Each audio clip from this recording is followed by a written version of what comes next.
Bienvenue sur la chaîne YouTube du jardin de l'Abbaye de Valsainte,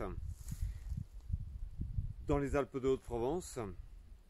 Une vidéo que je vous propose sur le poivrier du Sichuan.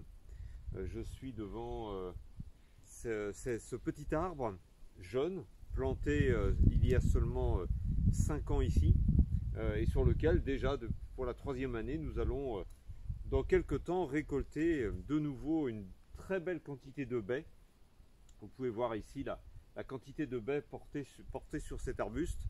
De là, simplement en frottant un petit peu ces baies et ces feuilles, j'ai vraiment ce parfum très puissant et particulier du poivrier du Sichuan qui vient aux narines. Alors c'est vraiment un petit arbre. Là il est jeune, le tronc va devenir beaucoup plus important. Il a largement encore du temps pour tripler de volume à peu près.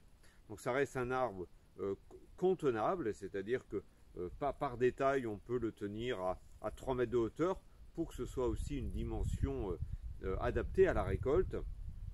Une récolte qui ne va donc pas tarder. Nous sommes sous cette belle lumière de septembre, donc encore, allez, 2-3 semaines. Ces baies ne sont pas encore suffisamment rouges, elles vont vraiment devenir très rouges. Et en fait, à l'intérieur de cette baie, eh bien, qui là est déjà très parfumée, il y a une grosse graine noire. Ce qui va être utilisé comme condiment, c'est bien l'enveloppe de cette baie et non la graine à l'intérieur. Donc lors de la récolte, donc dans quelques temps, eh bien, il va falloir venir avec un petit sécateur récolter toutes ces petites grappes, les étaler pour bien les faire sécher.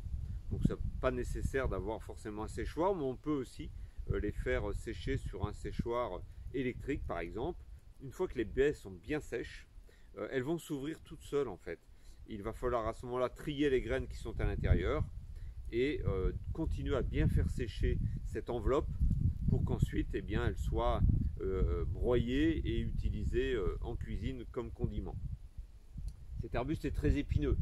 Vous ne le voyez pas là, mais il y a de très fortes épines, donc évidemment il faut faire très attention pour les yeux au moment de la récolte, pour les doigts bien évidemment. C'est vraiment un petit arbre très intéressant parce que très robuste. Ici nous sommes dans une terre à tendance très sèche, dans un climat très sec, avec une terre siliceuse, sableuse, mais il pousse très bien aussi en sol calcaire, très résistant au froid, donc peu exigeant en nature de sol et donc cultivable, je dirais, partout. Pour la plantation, privilégiez cet automne, choisissez des plants issus de graines, donc plutôt des jeunes plants. Il n'est vraiment pas nécessaire d'acheter des plants très développés parce qu'un petit arbre va très vite se développer comme cela. Je disais on peut le tailler pour le contenir, mais il n'est absolument pas nécessaire de le tailler pour la production. On voit très bien qu'ici que les grappes apparaissent vraiment sur tous les rameaux, même les rameaux de 2 ans. Donc une floraison qui apparaît début juillet pour avoir ces baies donc récoltables début octobre. Voilà pour ce poivrier du Sichuan que tout le monde peut acquérir et lui trouver une petite place dans un jardin. Il ne devient pas très grand. A très bientôt et n'hésitez pas à consulter toutes les vidéos précédentes qui commencent à s'accumuler un petit peu sur cette chaîne YouTube, toujours filmée au cœur de notre jardin dans les Alpes de Haute-Provence, à visiter bien sûr.